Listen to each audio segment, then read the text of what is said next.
तीसरा सवाल कहता है कि ज़मीन से 60 मीटर ऊंचाई पर एक पतंग उड़ रही है। ठीक है, पतंग से जुड़े डोरी की ज़मीन पर अस्थायी रूप से एक बिंदु पर बांध दिया गया है।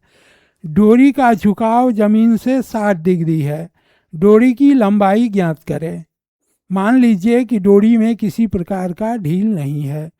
तो अब पतंग उड़ते हुए आपने देखा होगा, पतंग ज़मीन से जब उड़ेगा तो धागा जो है वह कर्ण के रूप में रहेगा, लंब के रूप में नहीं रहेगा। सीधे थोड़े रहता है, वह तो ऐसे तिरछा रहता है।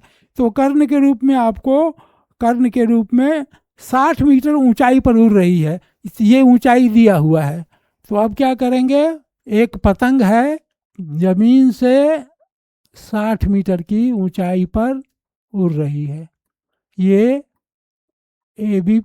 ए बिंदु पर कोई पतंग है जो ज़मीन से 60 मीटर की ऊंचाई पर उड़ रही है और भूमि के साथ 60 डिग्री का कोण बनाती है। तो अब क्या कहता है कि धागे की लंबाई निकालिए। तो यहाँ पर ये हो जाएगा, ये लंब दिया हुआ है और ये निकालना है। तो साइन का सूत्र लेंगे, साइन 60 डिग्री बराबर लंब बटा कर्ण।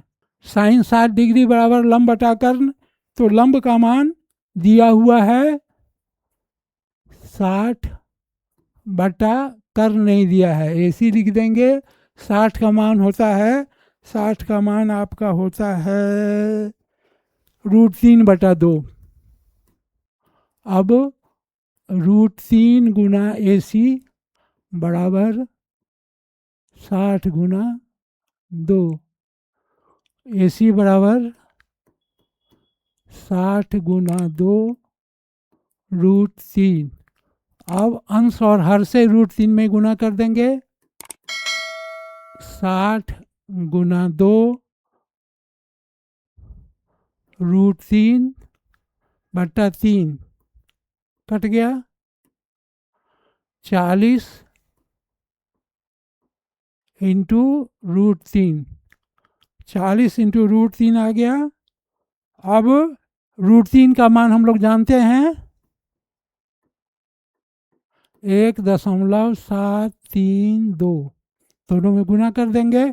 गुना कर देंगे 69.28 मीटर। ये हमारा उत्तर हो गया।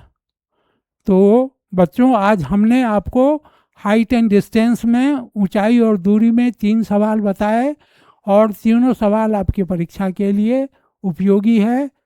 तो इसको आप ध्यान से देख लेंगे।